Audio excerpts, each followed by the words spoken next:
우리 한 목소리로 함께 합독하도록 하겠습니다. 같이 읽습니다.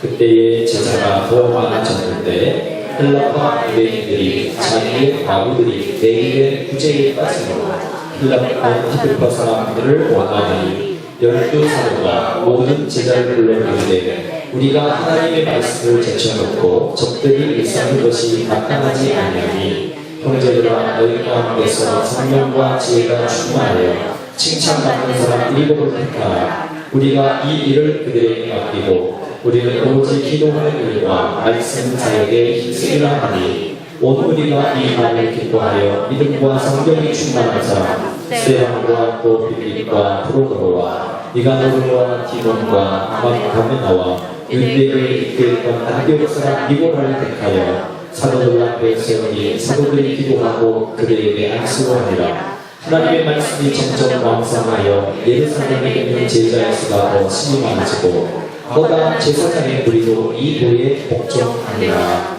아멘. 한 주간 동안 세상에 많은 일들이 있었습니다.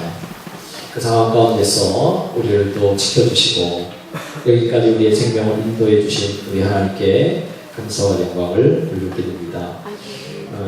특별히 우리 질병 가운데 고통하고 있는 사랑하는 우리 가족들이 하나님께서 은혜 베푸셔서 평안케 하시고 또 그 질병 가운데서 이길 수 있는 힘도 주신 우리 하나님께 감사드립니다. 지난 한 주간 동안 우리 김경애 성도를 수술하시고 이제 퇴원하시고 그리고 장영태 성도의 아버님도 그렇게 건강 괜찮으셔서 퇴원하시고 그리고 우리 장혜순 원사님 아드님도 어제 우리 그저께 병원에 방문했는데 그래도 하나님께서 은혜 주셔서 빨리 치유될 줄 믿습니다. 그리고 목사님도 하나님께서 치유주셔서 모든 암 질병 가운데서 하나님께서 극복하고 이길 수 있는 능력 주시도록 여러분 함께 기도해 주시면 좋겠습니다. 우리 가족이 언제 어떤 일을 당할지 우리는 알지 못하는 상황 가운데 살고 있습니다. 그래서 우리 성도들이 함께 우리 모든 성도들의 아픔은 나의 아픔이고 그리고 함께 기도해 줄 우리의 동역자들이고 우리의 함께 가야 할 우리 모든 가족들임을 기억하시고 함께 우리 성도들이 기도하고 함께 세워져가는 저희 교회 모든 식구들 되어지기를 바랍니다. 우리 계속해서 오늘 6번째로 사도행전이 보여주는 바로 그 교회에 대한 이야기를 함께 또 나누겠습니다. 다시 한번 우리 복습하도록 하겠습니다. 교회는요, 사도행전에서 보여주는 바로 그 교회는 첫 번째 성령이 충만한 교회라고 했습니다. 성령 충만한 교회. 그리고 두 번째는 예수님의 삶을 사는 공동체. 그렇죠? 예수님의 삶을 살아야 합니다. 그리고 세 번째는요, 고난 속에서도, 세 번째는 표적과 기사가 계속되는 공동체. 기적과 기적이 일어나고 표적이 계속되는 공동체. 네 번째는 고난 속에서도 복음을 증거하는 공동체. 그리고 지난주에 거룩과 정직과, 지지난주는요, 거룩과 정직과 순결을 추구하는 공동체. 그래서 5가지 공동체에 대한 이야기를 한번 해봤습니다. 그리고 오늘은 주의 종의 동역자를 세우는 사역 공동체에 대한 이야기들을 오늘 본문을 통해서 함께 나누도록 하겠습니다.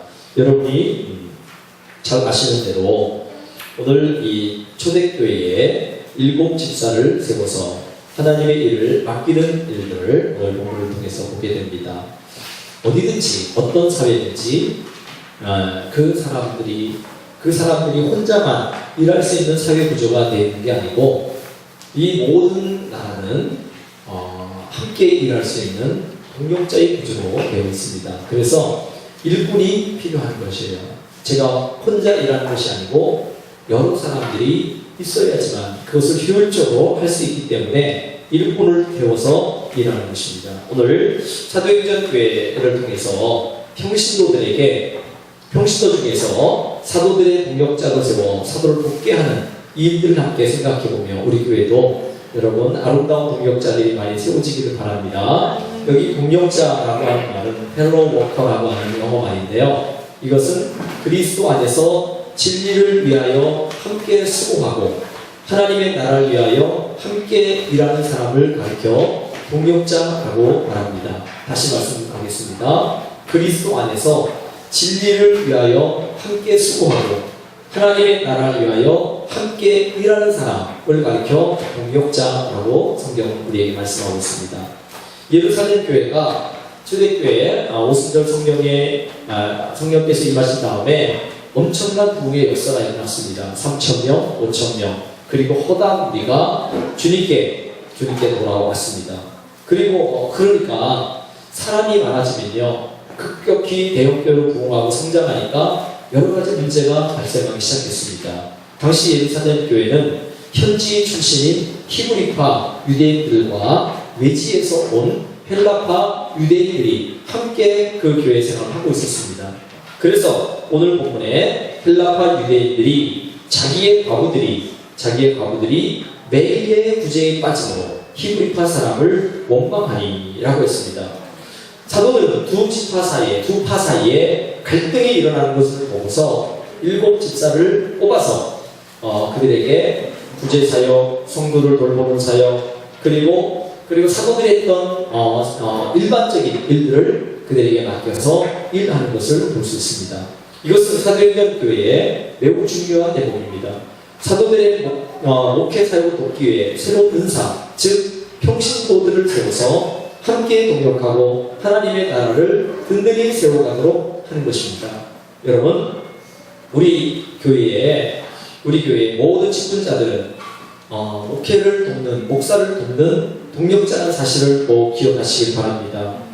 직분자는 목사를 견제하기 위해서 존재하는 것이 아니고 목회를 돕고 하나님의 나라를 세우기 위해 존재한다는 사실입니다.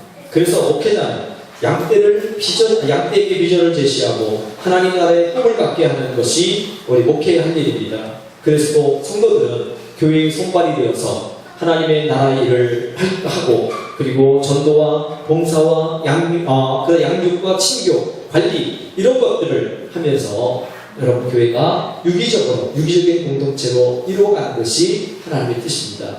목회자는 마치 감독이나 코치와 같습니다. 선수들을 훈련시키고 전략을 세우고 선수를 선발해서 임무를 주고 경기에 임하게 하는 것이 감독의 직무입니다. 선수들의 움직임이 답답하다고 경기장에 뛰어드는 감독은 없습니다. 평신도들은 현장에 뛰는 운동선수와 같습니다. 감독에게 훈련을 받은 대로 최선을 다해서 경기에 임하고 감독의 지시한 대로 전략대로 움직여야 하고, 그리고 세상을 변화시키는 주역이 돼야 하는 것입니다. 사도행전 교회는 적절한 일꾼을 세워서 사역을 맡기는 그런 공동체였습니다. 근데 세움받은 일꾼은 반드시 오늘 본문 3절에서 이렇게 표현합니다.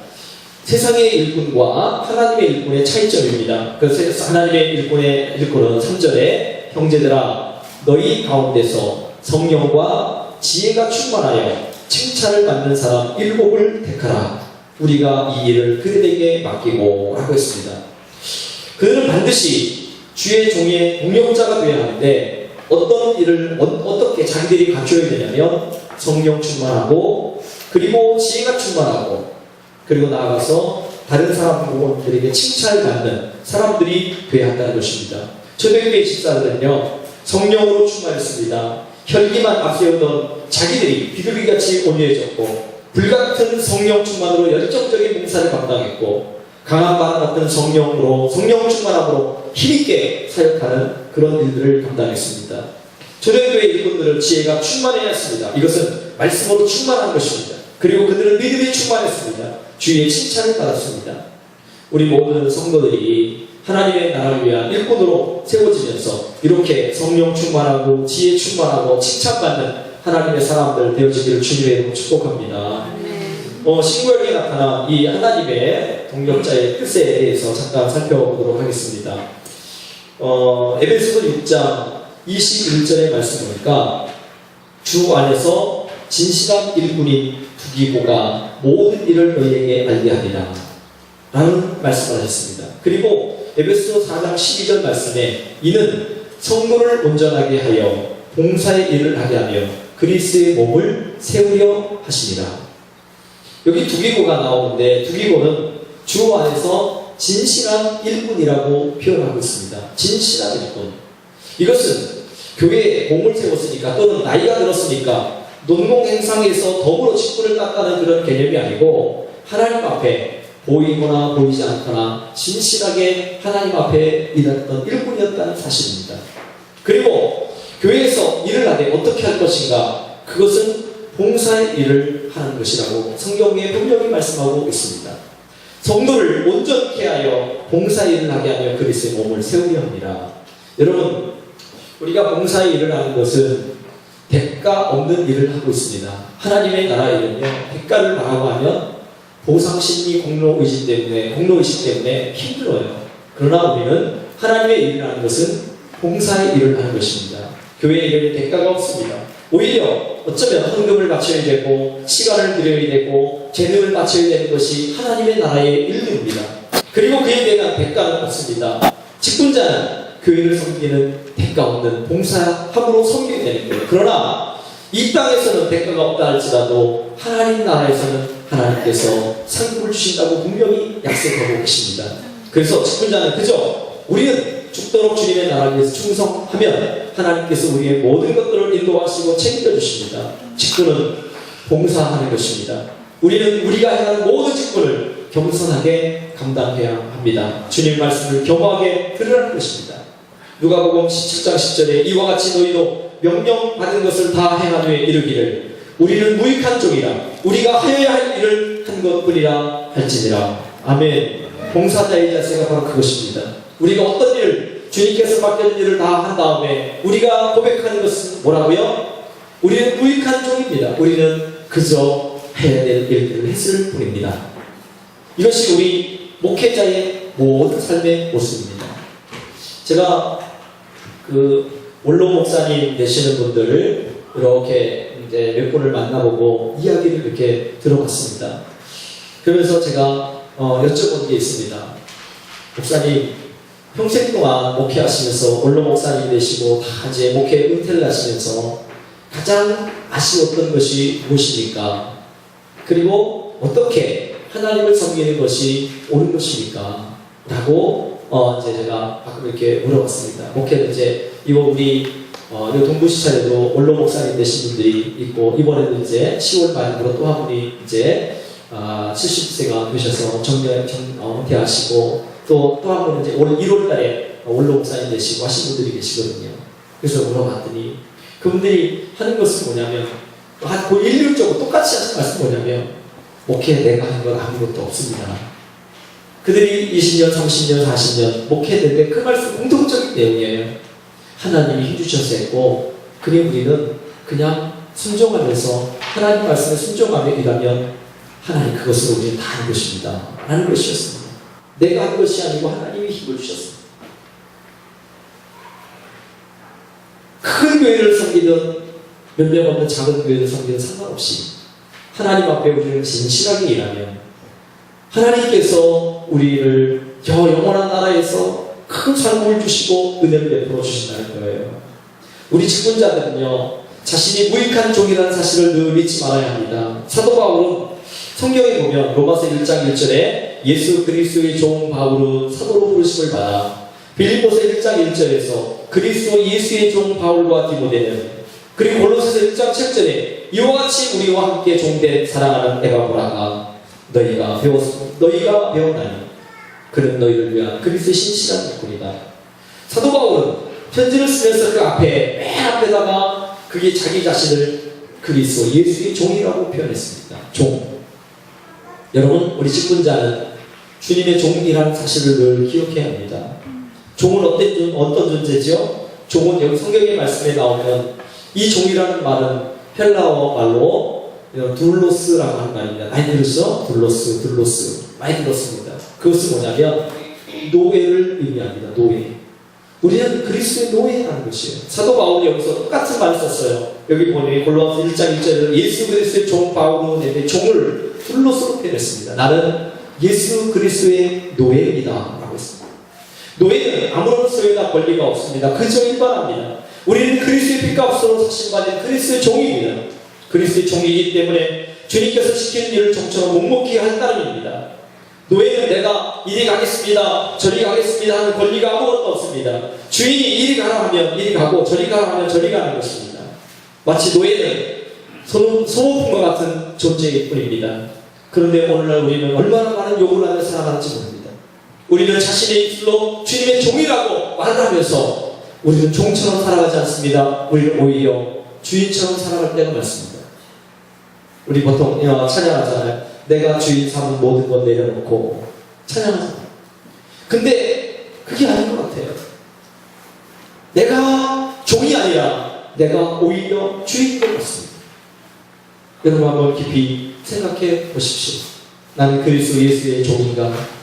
아니면 내가 예수 그리스도의 주인으로서 예수 그리스도를 움직이려고 하는 내 마음대로 내 마음에 안 들면 주님을 떠나고 주님을 원망하고 주님 불평하고 그런 모습으로 나는 살지 않는가? 다시 한번 우리 생각해 보십시다.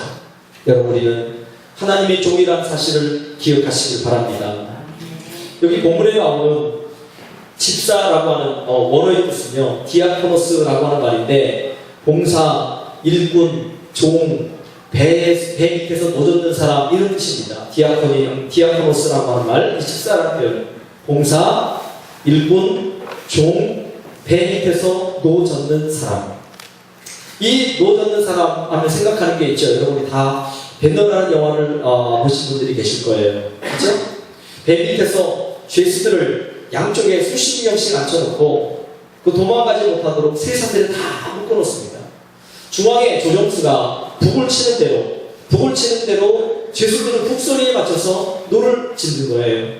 그럼 빨리 치면 빨리 노를 젓고 천천히 치면 천천히 노를 짓습니다. 여기 치는 자는 노 젓는 자입니다. 북 치는 자는 교회의 목회자로 비유됩니다. 직분자는 주님이 세우는 북치는 자에게 순종하며 동역하는 일, 그것이 바로 집사의 직분이라는 것입니다. 노를 젓는 사람들, 그리고 북을 치는 사람들. 북소리가 빠르면 빨리 노를 젓고 느리면 느리게 노를 젓고 그저 묵묵히 노를 젓을 따름입니다. 북소리에 귀를 기울이고 북소리에 맞춰 움직이는 것, 그것이 주님이 원하시는 일꾼의 모습입니다. 지난달에 우리 연합 금요기도회 할 때 우리 최종성 목사님이 설교를 하시는데 예화 가운데 낙타에 대한 이야기를 하셨습니다. 그것이 굉장히 은혜가 되는 거예요. 그죠? 낙타는 오아시스를 만나도 날뛰고 기뻐하지 않고 사막 가운데 고통 가운데 있어도 목마르다고 부르지도 않고 그냥 묵묵히 그 목사님은 타박타박 자기의 길을 가는 거예요. 타박타박 가는 거예요. 그 일꾼이 있습니다. 우리는 가다가 물이 없으면 원망 많이 하는데 사람은, 그죠? 왜 물이 없습니까? 왜 목말라 죽겠습니까? 왜 나에게 이런 고통과 아픔과 갈증을 줍니까? 그리고 조금 나가다가 오아시스를 만나면 야 너무 기쁘다, 여기 물 있어요. 근데 낙타는 그렇지 않다는 거죠. 그죠? 오아시스를 만나도 타박타박 광야의 길을 가도 그냥 그만 없이 타박타박 그 길을 가요. 이게 일꾼의 모습입니다. 일꾼의 모습. 여러분, 이것이 직분자의 모습이에요. 우리 교회가 사도행전에서 원하시는 그 교회가 되기 위하여 우리가 해야 될 일들은 바로 이 일꾼의 사명입니다. 그렇죠? 배 밑에서 노 젓는 사람같이 묵묵히 그 노를 치고 가는 사람. 주인을 사랑하고 주인을 위해서 충성하는 종의 모습을 출애굽기 21장에서 이렇게 말씀합니다. 이 안식년 제도가 있어가지고 종이 된 사람들은 7년이 지난 다음에는 그 사람들을 다 쉬게 만듭니다. 종에서 모임을 받습니다. 자, 종에서 그냥 다 돌아가라. 그런데 주인이 너무 좋아요. 그리고 그 주인 밑에서 내가 계속해서 이 주인을 섬기기를 원한다면 그 사람을 데려다가 귀에다가 이 송곳으로 귀를 뚫어버립니다. 그래서 이 사람이 이제는 노예라는 사실을 인정하는 겁니다. 모든 사람 앞에 이 사람은 나의 노예다라는 것을 표시하는 겁니다. 나는 이분이 나에게 이제는 주인이었다는 것을 선포하는 것입니다. 종에게 길을 뚫는다는 것은 자원하여 종이 된다는 것이고, 이것은 우리가 예수께 우리가 끼워져 있음을 의미하는 것과 마찬가지입니다. 우리는 예수 그리스도의 종입니다.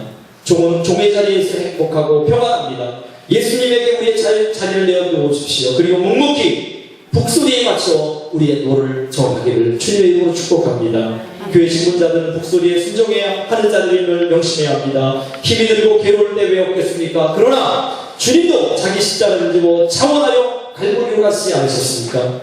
초대교회 일곱 십자처럼 아름다운 봉사의 삶을 사는 우리 모든 귀한 성도들 되어지기를 바랍니다.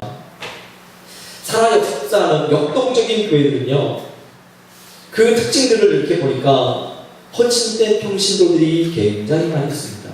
헌신된 평신도들이. 그래서 그들은 자원하여서 일하는 거예요. 온몸을 다해서 헌신하는 사람들, 변함없이 바나바와 갈렙과 여호수아와 같이 조용하면서도 뜨겁게 교회를 섬기는 그 헌신된 사람들 때문에 하나님의 교회는 세워져가는 것입니다. 살아 역동하는 교회는 그런 헌신된 평신도들이 많이 있어야 되는 거예요. 여러분, 하나님 우리 교회에 브리스길라와 아굴라 같은 아름다운 동역자들이 많이 세워주신 은혜가 있기를 주님의 이름으로 축복합니다.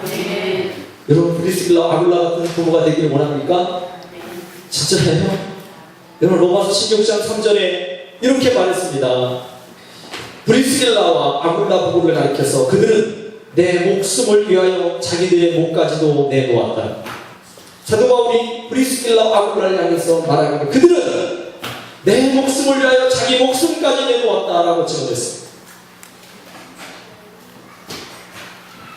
우리 성도들이 하나님의 나라를 위해서 이런 부부들이 되어지기를 주님의 이름으로 축복합니다. 하나님의 나라를 위해서 목숨까지. 목회를 하면서 힘들고 어려울 때 많이 있지만, 그러나 보람있게 목회 사역을 감당하는 것은 헌신된 성도들이 있기 때문에 그렇습니다. 보이지 않게 보이게, 그리고 남들이 알아주지 않게 묵묵히 하나님의 나라를 위해서 기도하며 나아가는, 그리고 봉사하고 헌신하는 사람들이 있기 때문에 여러분 목회에 힘이 있는 겁니다. 많은 순간 어려운 고민들이 온다 할지라도 여러분 힘들고 지칠 때, 목회 사역에 들려 힘들고 지칠 때 전화 한 통화, 문자 메시지 한 줄, 말없이 웃어주는 한 번의 미소, 여러분 그것이 나에게 신선한 청량제와 같이 느껴지고, 그것 때문에 하나님의 백성들을 세우기 위해서 다시 한번 또 몸부림치며 나아갈 수 있습니다.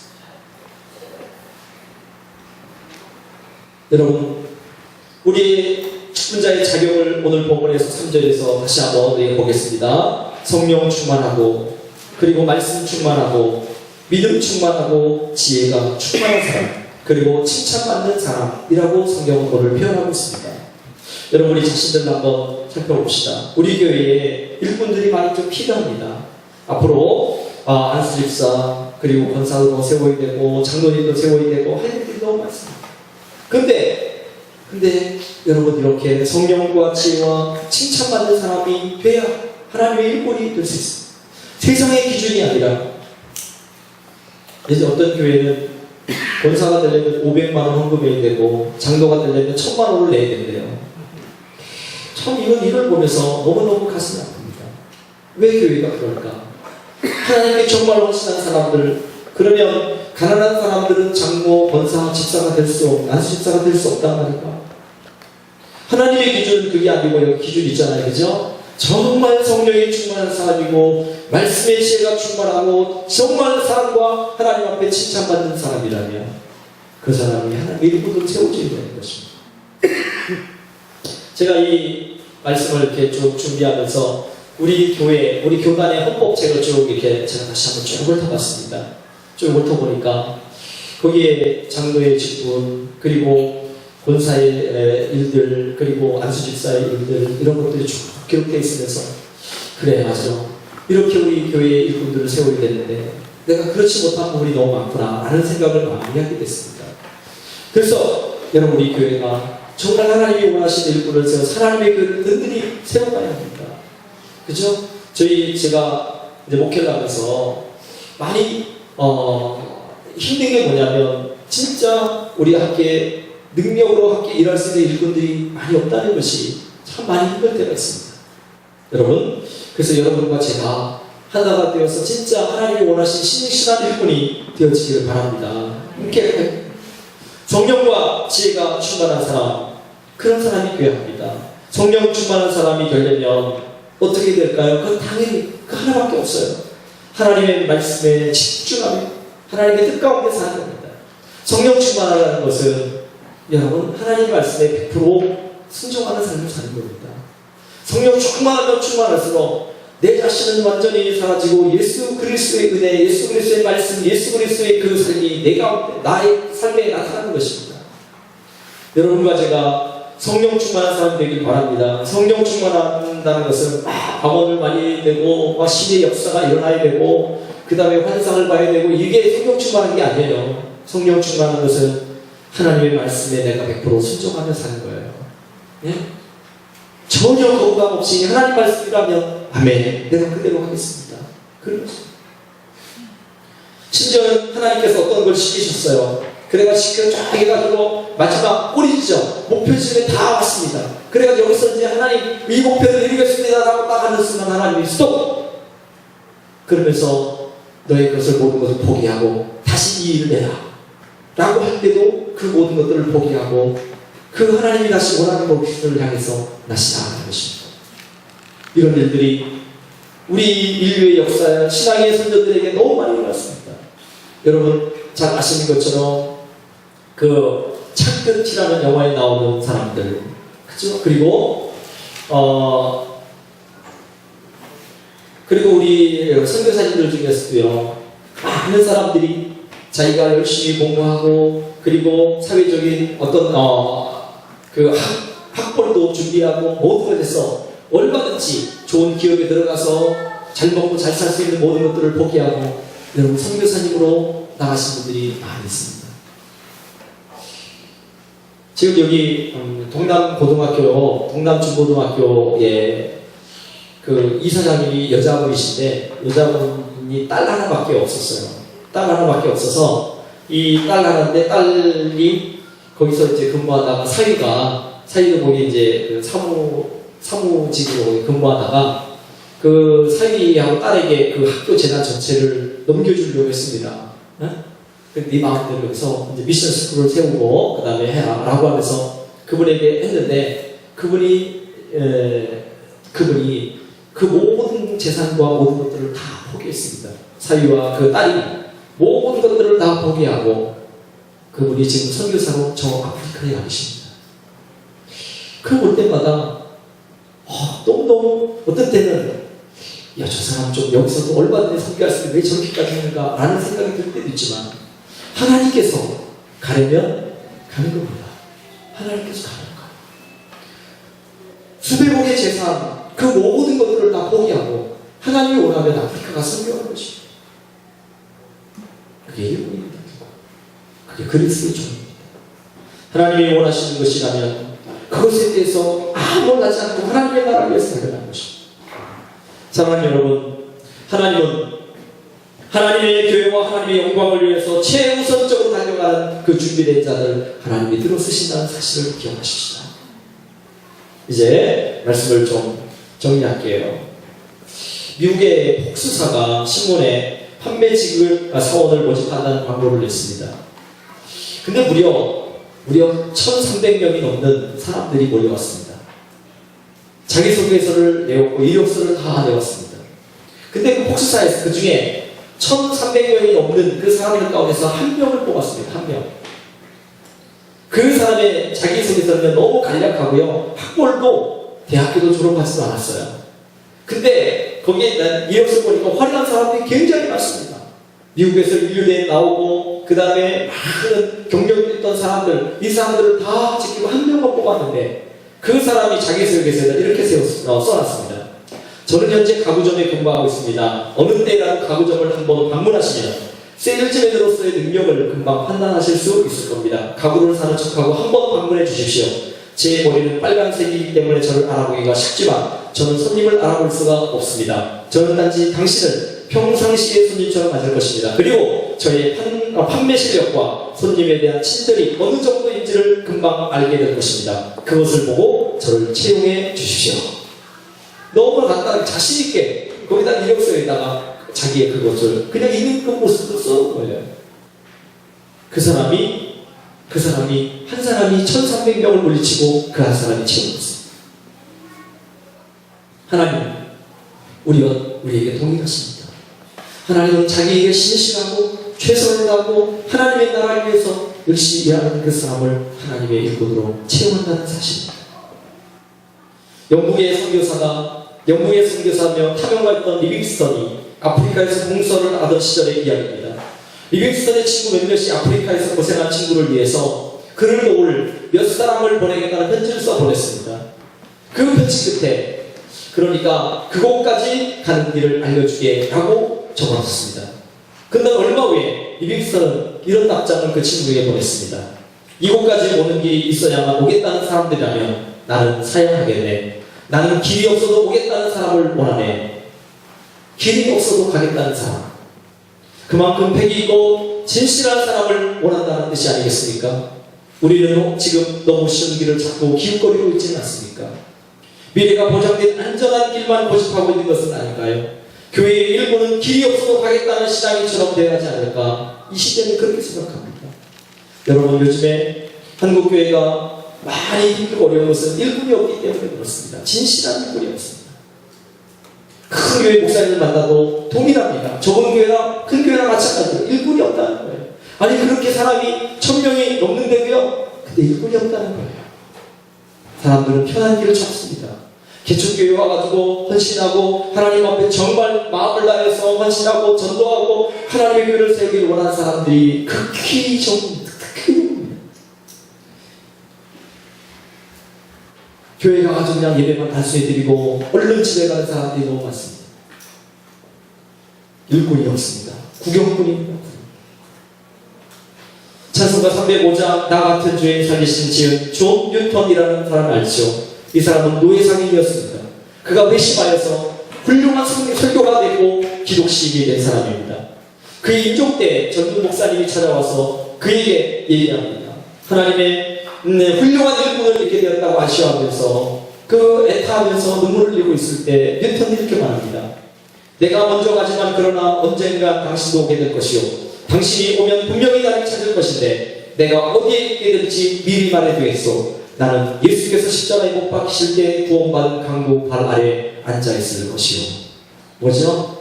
나는 아무런 일을 할 것이 아니고 겨우 구원받았던 예수님의 십자가 옆에 있던 겨우 구원받은 강도 그 발바닥 밑에 앉아있을 정도로 나는 복이 나는 그렇게 연약한 자고 나는 그렇게 부족한 사람이었다고 말하는 것입니다. 사랑하는 여러분, 직분자의 진보는 하나님이 친히 주신 영광스러운 것입니다. 그러나 중요한 것은 그 직분을 어떻게 감당하느냐, 이것이 굉장히 중요합니다. 디모데전서 3장 13절에 집사의 직분을 잘하는 자들은 아름다운 지위와 그리스도 예수 안에 있는 믿음의 큰 담력을 얻으리라. 하나님께서 그 지위를 높여주신다고 말씀합니다. 사랑하는 여러분, 우리 모든 성도들이 아름다운 직분을 감당하는 동력자들이 되어지기를 주님으로 축복합니다. 여러분, 서로에게 동력자가 되어지는 은혜가 있기를 바랍니다. 함께 하는 것입니다. 그죠? 우리 집사님들이 협력해서 선을 이루고 권사님들이 협력해서 선을 이루고 그리고 주의 종과 우리 모든 성도들이 하나가 되어서 하나님의 나라의 위대한 동력자로 신실한 일꾼으로 세워지는 은혜가 있기를 바랍니다. 여러분, 지금은 일꾼 부재 시대라고 이야기합니다. 그러나 우리 교회는 일꾼이 많아지기를 바랍니다. 그 교회는 일꾼이 참으로 친다고 사람들이 얘기하기를 바랍니다. 그러기 위해서 저와 여러분이 성령의 사람 되기를 원합니다. 지혜로운 사람 되기를 원합니다. 그리고 칭찬받는 사람 되어지기를 바랍니다. 사람들에게 하나님 앞에 칭찬받는 사람이 되어야 됩니다. 그걸 위해 다 종합적으로 얘기하면 예수님 닮은 사람이 되면 되겠지요. 예수님처럼 마음이 온유하고 겸손한 사람, 하나님의 말씀에 순종하는 사람, 자원하는 십자가 지고 주의 영광의 길을 걸어가는 믿음의 사람, 그 신실한 사람들 다 되어지기를 주님의 이름으로 축복합니다. 기도하겠습니다. 우리 같이